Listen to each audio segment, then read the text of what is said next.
This is Kelly. I'm one of the Youth Services librarians at BAPL, and I'm going to be showing you how to sew a hospital mask to donate to the hospitals. So this is a tightly woven 100% cotton material.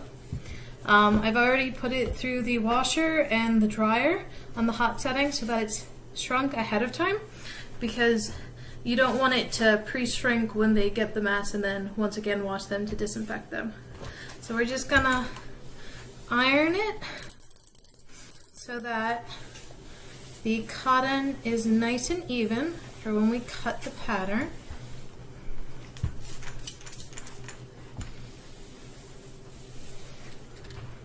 So I don't know if you have any settings, but you want to set it to your cotton, which is the second highest setting on your iron.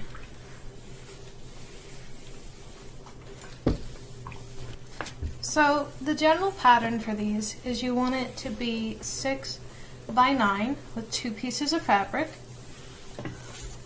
I'm actually going to eliminate one of the seams since I'm using the same type of fabric for the inside and outside. So this is a fairly tightly woven cotton, and a lot of the places you want to use cotton or cotton poly blend. You want to use twill or denim for the outer layer, but you want it to be a nice soft cotton for the inner layer. This is just because it's going to be up against the mouth and you want them to be able to breathe. Right now, one of the main uses for these is they're being used as a last resort, so it can extend the life of the current mask they actually have. Alright, almost there. Okay, so I'm back. So one of the first things I'm going to do is I'm going to remove the salvaged edge because it's not as tight a weave. So this is my rotary cutter. This is my ruler. It's clear so you can see and make sure you're getting a nice straight cut.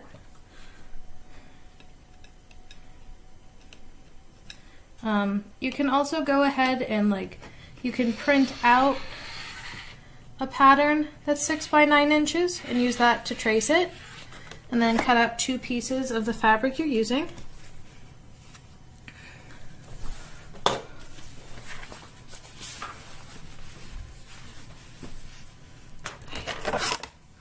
Gonna line that up there.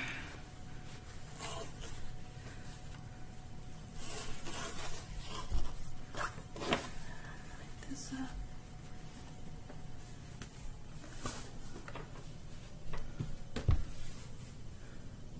Just gonna cut off the fabric that's been unraveling.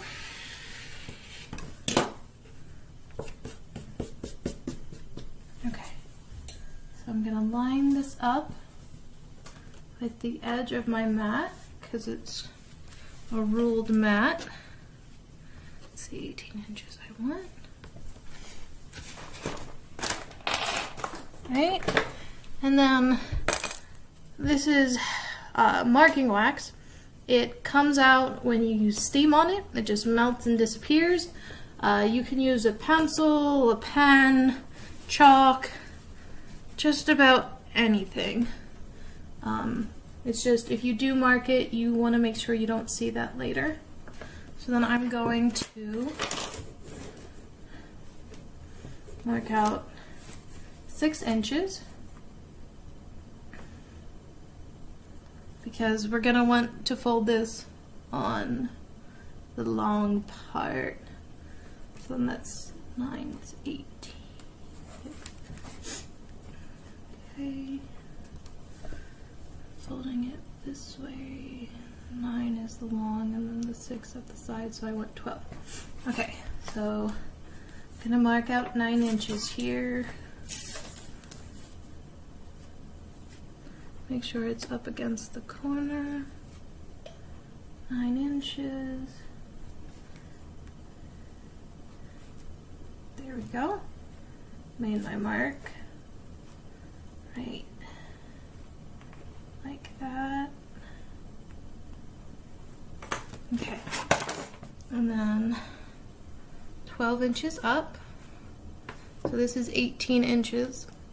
I don't know if you can see the numbers on here. I'll push that back a little bit. See, it's marked right along here. So I can count 1, 2, 3, 4, 5, 6, 7, 8, 9, 10, 11, 12.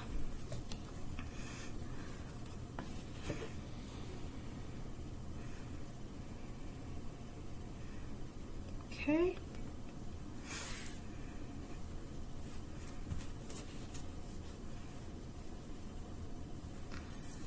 And then line that up.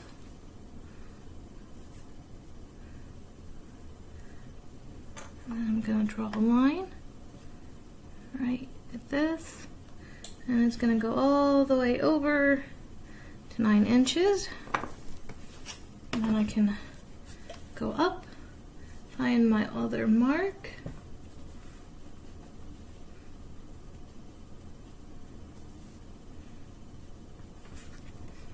Make sure the line measures, mark it, and then on the ruler, I can just use the rotary cutter and it'll cut right through the fabric.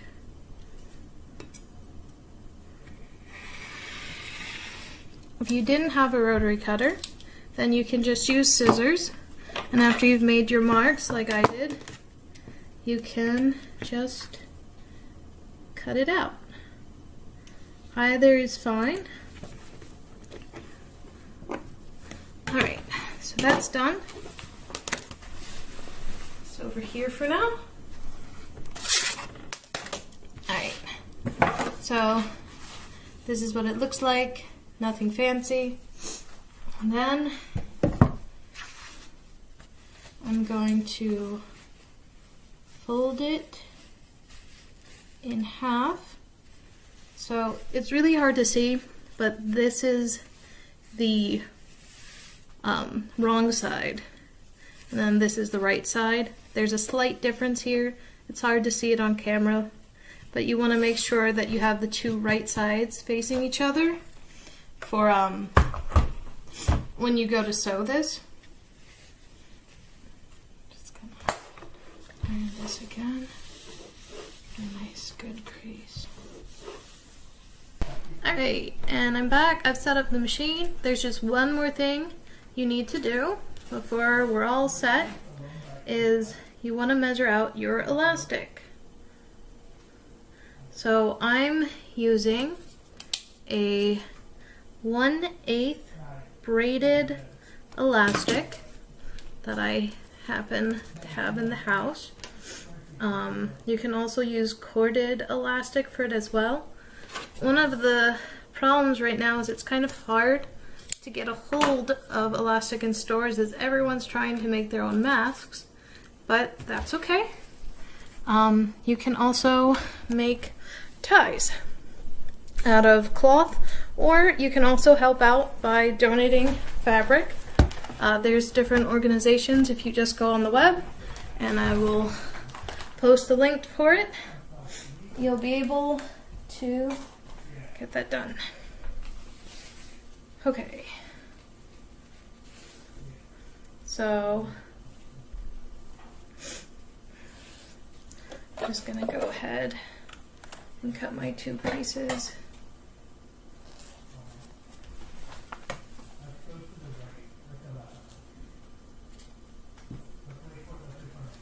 So I measured the two pieces out, and then I ironed it in so that I'd make sure both pieces are exactly the same. And now I'm just cutting it into the two pieces. So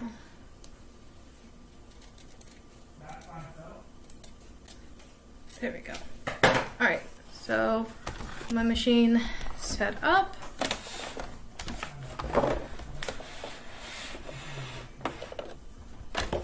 There we go. That's pretty good. So you're going to want to do this on the tightest stitch you can. So I have mine set to 2. And then we're going, you should have markings. We're going to start by sewing with a 1/4 inch seam allowance. Now we will be turning this inside out. So the main reason that I'm sewing this in the middle and not starting from a side is we're going to be flipping this. So you're going to leave a tiny hole at the top so that you can push everything through. So we're just going to start with back stitching a few times to make sure the knot doesn't come undone.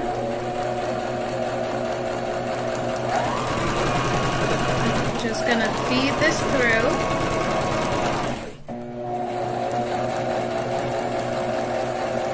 And then when you get to the corner, you're going to put the needle down, lift up your foot, and turn it.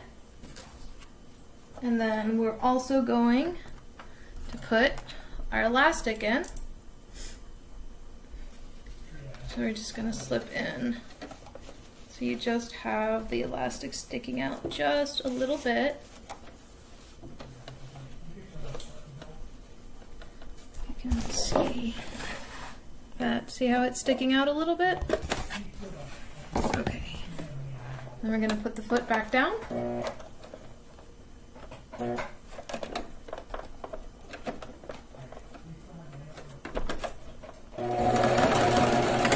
we're going to go back and forth over that 3 or 4 times just to make sure it's really nice and secure. Right? And then you just want to continue with your 1/4 inch seam going down.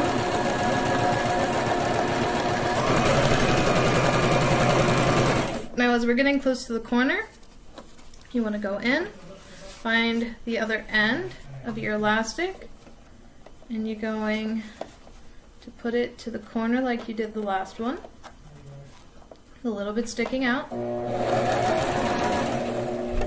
then you're just going to sew over that again. Back and forth and back and forth. Alright. And then you're going to turn it.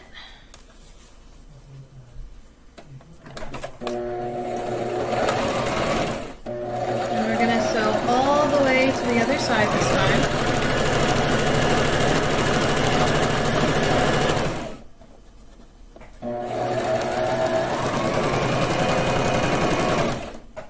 Right, and we're getting close to the end. So make sure you have your elastic for the other side. I'm going to tuck that one in.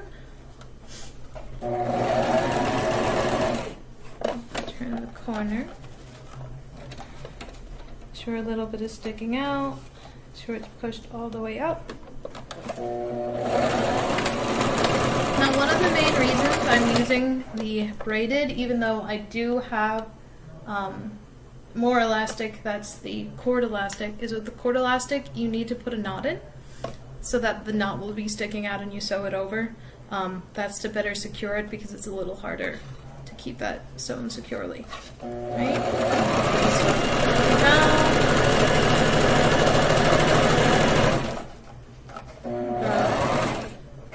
And from the end again, we're going to find our piece of elastic.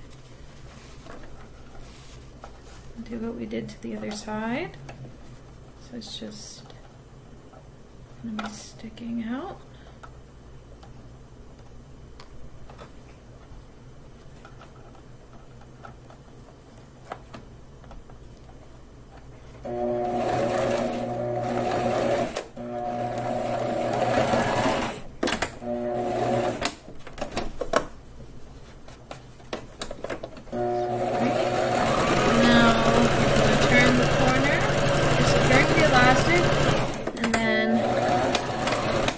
Almost to where we stitched from the start.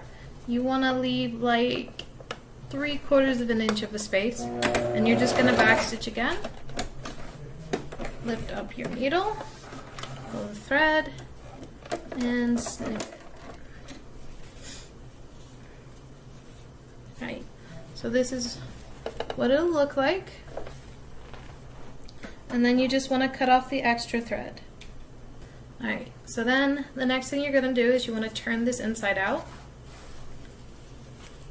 Now it's going to seem like it'll be a little difficult to get all this fabric through such a tiny hole, but you can do things like using tweezers. Make sure they're the flat kind like this. You don't want them to be pointed. You don't want to break or puncture the fabric.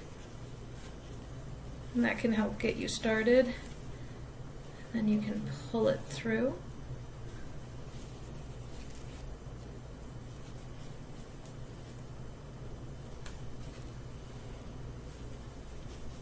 Okay, so we're back. As you can see, I have pulled it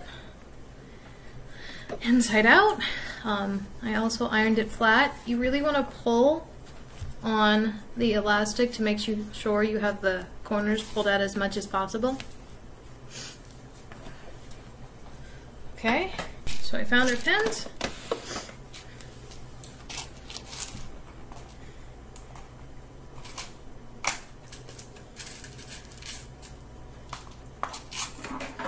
So you're gonna want, remember how we have that opening?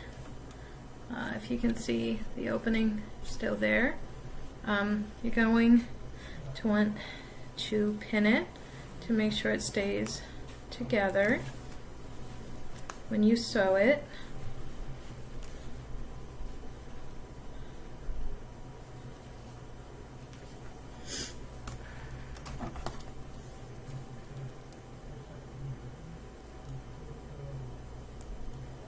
So you want to remember to pin them straight so that when you're sewing across so you can sew over the pins.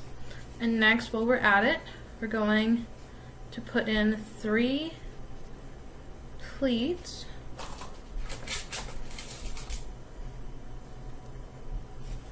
Okay, so one of the most important things you want to remember is when you're putting in the pleats on the other side, make sure they all are about even and go down the side.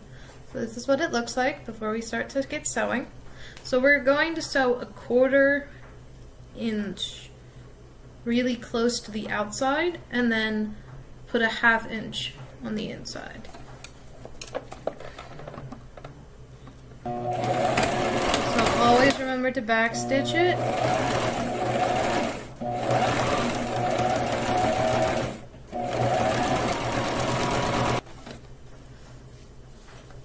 Alright, so the next thing we're going to do is we're just going to go in another 1/4 inch and just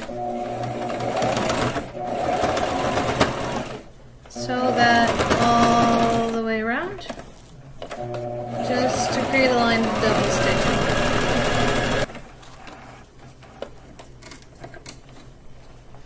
Alright, so the next thing, this is what it looks like. It'll just bubble out, it goes over the nose and mouth.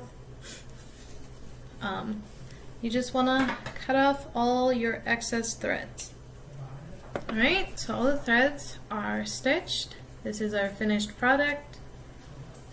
If you can see, because of the pinching, it will puff up so it'll fit better to the person's face. And then these go over the ears. Thanks for watching, and just keep doing your part to help.